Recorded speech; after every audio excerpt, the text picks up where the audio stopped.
avec 4 livres à vous présenter cette semaine. Premier livre que je vous présente, il s'agit de La fille du tigre de Tori Hayden. Donc c'est une histoire vraie, un témoignage de la non-fiction. Il s'agit plus ou moins d'une suite, ce que je n'ai découvert qu'en démarrant le roman, mais ça n'a aucune importance, vous pouvez lire les deux indépendamment l'un de l'autre. Donc en fait, Tori Hayden est spécialisée dans la thérapie enfantine et il se trouve que dans le premier roman, elle expliquait sa relation avec Sheila, qui a 6 ans et qui en fait un jour est allée dans, on va dire, la cour, le jardin d'un des voisins, a pris un petit garçon un petit peu plus jeune qu'elle, qui avait quelques années, l'a emmené dans les bois, attaché à un arbre et lui a mis le feu. Fort heureusement, le petit garçon s'en est sorti, mais Sheila doit donc aller dans un hôpital psychiatrique, être internée. Mais finalement, elle atterrit dans la classe de Tori Hayden, et donc dans le premier roman, elle expliquait toute la relation qu'elle avait pu mettre en place avec cet enfant pour comprendre comment à 6 ans, elle pouvait en être arrivée à vouloir tuer, ou en tout cas faire du mal à un autre petit garçon. Voilà, je ne peux pas vous en dire plus parce que donc je n'ai pas lu ce premier roman, mais c'est pour vous donner le contexte.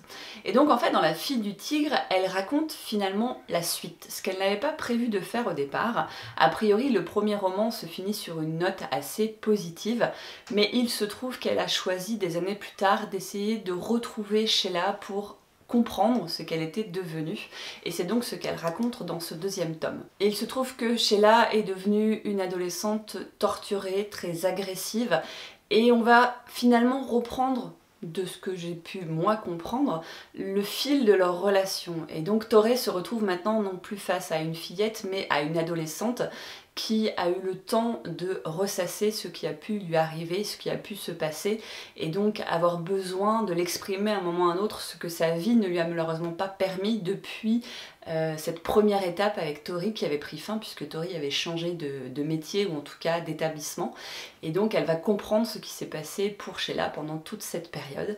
Elles vont tenter toutes les deux de renouer une relation qui va être très compliquée, très conflictuelle, qui va obliger en quelque sorte Tori à remettre en cause aussi sa façon de fonctionner, ses méthodes pédagogiques, son accompagnement auprès des enfants, parce qu'elle a été beaucoup trop proche de Sheila et que finalement elle a peut-être fait plus de mal que de bien. Ça a été un témoignage qui a été très émouvant à lire, du coup j'ai envie de découvrir la première partie, donc si j'arrive à mettre la main dessus, je me laisserai tenter.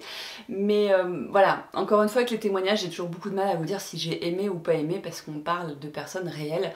Moi je l'ai trouvé très intéressant parce que on se rend compte que parfois, même lorsqu'on veut bien faire et qu'on croit bien faire, on peut finalement laisser beaucoup de séquelles chez certaines personnes sans même s'en rendre compte. Et en même temps, il y a beaucoup d'espoir dans ce livre parce que, au vu de ce qu'a vécu cette jeune fille, enfin cet enfant puis cette jeune adolescente, elle a énormément de ressources et moi j'ai trouvé ça incroyable. Donc si vous aimez les histoires vraies, les histoires qui tournent autour, j'ai envie de dire, de l'accompagnement des enfants en difficulté, voire traumatisés, peut-être que ce type de lecture peut vous intéresser. Cette semaine, j'ai lu mon tout premier Nicolas Sparks, à tout jamais. Sparks, dans une très vieille édition que j'avais trouvée dans pas un vide-grenier, mais une bourse aux livres l'année dernière. Que vous dire? Je ne sais pas si je vais en lire d'autres. Enfin si, je vais sans doute en lire un autre puisque j'en ai un autre dans ma palle. Je m'étais tournée vers cet auteur parce que j'ai adoré certaines des adaptations cinématographiques de bonnes vieilles comédies romantiques ou même de films d'amour avec plein de bleuets, de fleurs, de pétales de roses, de larmes et de bons sentiments que voilà, j'y suis sensible aussi de temps en temps. Et à chaque fois que je voyais apparaître le nom de cet auteur, based on the novel by Nicolas Sparks, je me disais bah tiens, je vais me lancer, je vais essayer. J'ai trouvé ça un peu plat. Alors déjà, dans ce roman spécifiquement, je ne sais pas s'il le fait dans tous ses romans, mais il y a toujours ce fait d'apostropher le lecteur. Alors moins directement que dans celui dont je vous ai parlé la semaine dernière, où il y a 15 jours, où c'était carrément toi, cher lecteur, virgule, gna gna gna, et ça je supporte pas. Là, c'est plutôt le fait qu'ils disent vous ou nous.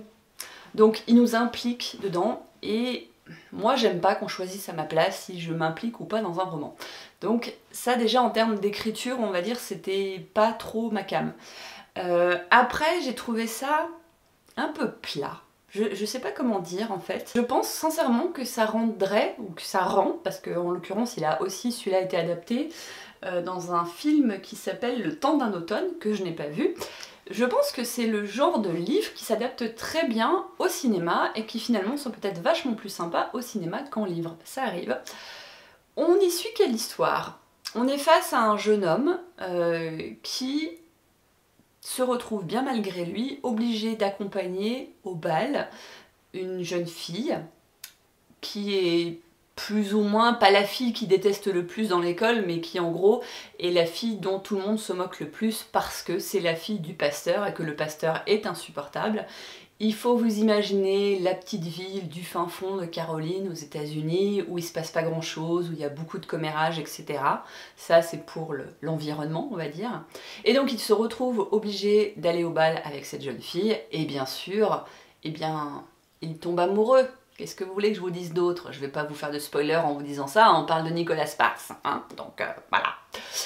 Et c'est joli, c'est mignon, mais je sais pas, je suis pas rentrée dedans, j'ai pas trouvé les sentiments qui vraiment dans leur expression me mettaient plein de bam bam dans le cœur comme peuvent me faire certains de ces films.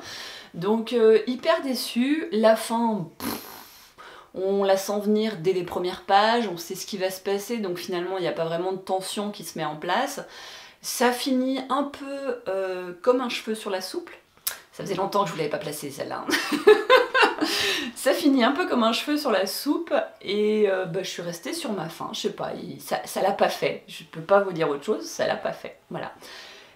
C'est pas mal écrit, c'est pas... Enfin, en même temps, qui suis-je pour dire si un truc est bien écrit ou mal écrit? J'ai pas considéré que c'était mal écrit, j'ai pas trouvé ça pourri, je l'ai pas arrêté en cours de route, j'ai eu envie de le terminer.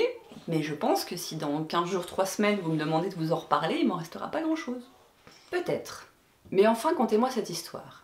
Elle est fort étonnante et difficile à croire.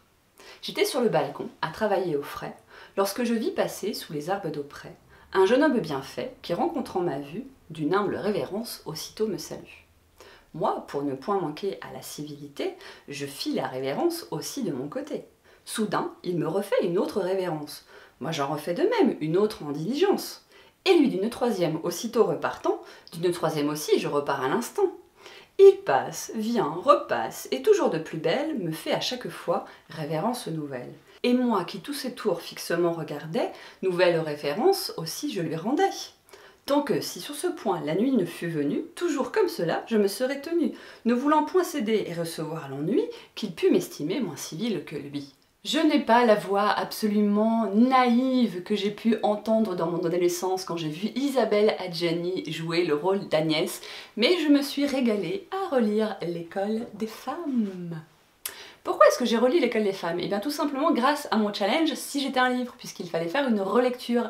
Et j'ai décidé de me lancer dans cette pièce que j'ai lue quand j'étais en seconde, donc ça remonte à loin, loin, loin, et que j'ai gardée parce que je l'avais adorée. Et donc... quel plaisir de relire une pièce de théâtre, quel plaisir de relire du Molière.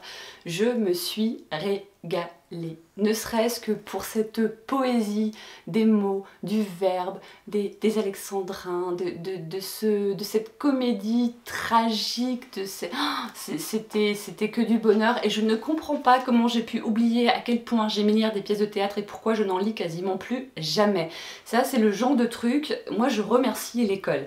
Je vais vous donner un exemple, quand j'étais petite, quand j'étais quand même au collège, mais bon j'étais petite, je me suis régalée à découvrir Germinal de Zola. Il faut être clair que toute seule, je ne me serais jamais lancée dans un Zola. Je ne sais même pas si encore aujourd'hui on continue à lire du Zola. Est-ce qu'on lit du Zola encore à l'école? Bref, j'avais adoré Germinal, ce livre m'a profondément touchée et des bouquins comme Molière, comme Shakespeare et bien d'autres m'ont également fait énormément de bien quand j'étais au collège et au lycée. Ça avait un côté très, pour citer un autre de ses auteurs, Fleur du mal de Baudelaire, c'était un état d'esprit que j'aimais beaucoup. Et puis bah je sais pas, j'ai laissé tomber, je suis partie du principe que c'était des lectures que pour l'école et je n'ai pas continué à lire du théâtre, je n'ai pas continué à lire ces auteurs dits difficiles alors qu'à chaque fois c'est un tel plaisir de redécouvrir leur amour des mots, du verbe, du phrasé, où il y a vraiment une culture de la littérature. Je m'en fous que ça fasse prout-prout, c'est pas le but du jeu, je suis sûre qu'on peut tous à un moment ou à un autre en lire, mais vraiment quand vous aimez la littérature, je trouve que ce sont des vrais chefs-d'œuvre. Et je parle de la littérature, je suis pas en train de parler de livres en proprement parler, parce qu'on peut bien aimer lire tout ce qu'on veut. Le plus important, je pense que c'est lire et transmettre la passion de la lecture. Et pour ça, il faut réussir à mettre le doigt sur le bon bouquin, le bon auteur ou le bon style, peu importe. Là, je parle de la littérature comme on peut l'apprendre quand on est passionné, les études littéraires. Et je me suis tout simplement régalée. Est-il besoin de présenter l'école des femmes? Je n'en suis pas certaine. Ceci étant, je vous en reparlerai sans doute parce que ça m'a donné du coup une idée de vidéo. Pas forcément autour des classiques, mais autour des femmes, justement. J'ai envie de vous présenter peut-être des livres sur la condition des femmes, et autant vous dire qu'elle est plutôt bien présente là-dedans. Notre sexe n'est là que pour la dépendance, du côté de la barbe et la toute-puissance. Dans ces deux vers, vous avez énormément de choses qui sont abordées, et j'aime. Je vais quand même vous faire un petit pitch juste pour le principe. Nous avons donc Arnulf, un seigneur, n'est-ce pas, qui a décidé de recueillir quand elle était tout enfant Agnès, qu'il a mis bien à l'écart de la ville et des gens pour pouvoir la modeler comme il avait envie, avec l'idée quand elle aurait 16 ans de pouvoir l'épouser, toute naïve qu'elle était, en étant sûre qu'ainsi il ne serait pas cocu, parce que son plus grand traumatisme à notre ami Arnulf, c'est un jour d'être cocu. Bien évidemment, rien ne se passe comme prévu. Agnès, par un malheureux hasard, découvre et rencontre Horace. Horace qui tombe fou amoureux d'Agnès et qui décide de prendre en confident Arnulf. Voilà, vous avez les débuts de l'intrigue. Bien sûr, dans quiproquo en quiproquo, rien ne se passera comme prévu. Nous sommes dans le théâtre comique classique de Molière, qui est absolument divin, et je ne vous en dirai pas plus si ce n'est lisez-le. Parce que là, tel que vous voyez ce bouquin, fait en fait le triple de la pièce, puisque nous avons, c'était ce qu'on avait quand on était à l'école, nous avons à chaque fois la pièce, mais à côté les explications de texte, etc. À la fin, vous avez toute une partie sur la présentation, le contexte de l'époque, comment bien jouer cette pièce, notamment pour ceux qui voudraient aussi la jouer au théâtre. Bref, la pièce en elle-même, si elle fait peut-être, elle fait moins de 100 pages, faut être clair quoi. Et puis c'est espacé, enfin c'est facile à lire, faites-vous plaisir, c'est rigolo, c'est bien, ça fait du bien pour le moral. Allez-y. Qui n'a pas lu de Molière? Levez la main. Et j'ai terminé à l'instant, là ce matin, juste avant de tourner, En finir avec Eddie Bellegueule d'Édouard Louis. Et ce livre m'a mis énormément mal à l'aise. Il a été choisi par une personne de Livre Addict pour répondre à la consigne lire un livre de votre palle choisi par quelqu'un d'autre, toujours pour mon challenge si j'étais un livre. Et je suis bien contente qu'elle m'ait fait piocher ce bouquin parce que je crois que j'avais oublié pourquoi je l'avais acheté en fait.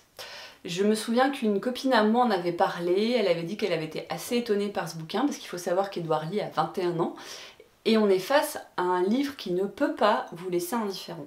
Après, vous dire si j'ai aimé ou pas, c'est difficile, mais donc, je me répète, il m'a mis vraiment mal à l'aise. Difficile de vous résumer l'histoire, mais on suit les aventures d'Eddie Bellegueule à l'âge de 10 ans environ jusqu'à ses 16 ans. C'est un jeune homme qui vit dans le nord de la France, dans un village très, j'ai envie de dire, typique, caractéristique, alors peut-être même stéréotypé, tel qu'on peut l'imaginer au milieu des mines, au milieu de ces villages où on imagine qu'il ne se passe pas grand chose, où finalement on passe toute sa vie au même endroit, avec les mêmes gens, à faire les mêmes choses, où on travaille à l'usine, où les femmes ne travaillent pas, elles restent à la maison à s'occuper de 5-6 gosses, où il est tout à fait normal qu'un garçon de 12-13 ans sorte avec une jeune fille de 18 ans, que celle-ci soit déjà maman depuis 1 an ou 2. Voilà, on est dans ce contexte très difficile, socialement parlant.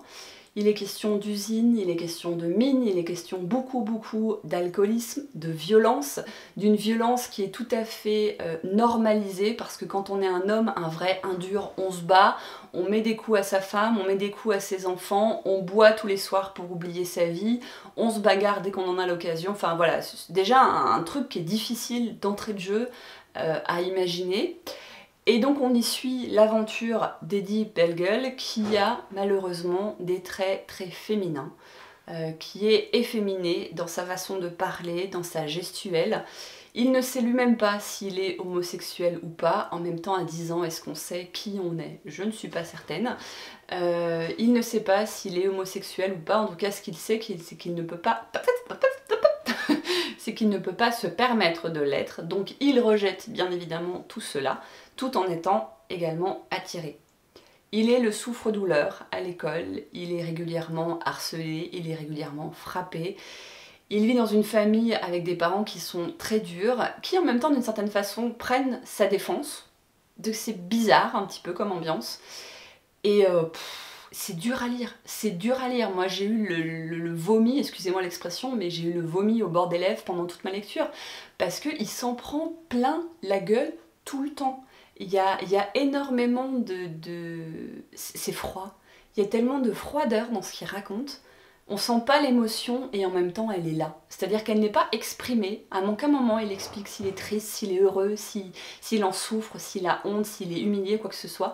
Il parle de la honte, il parle de l'humiliation, mais d'une façon générale, comme si ce n'était pas la sienne en fait. C'est assez étrange.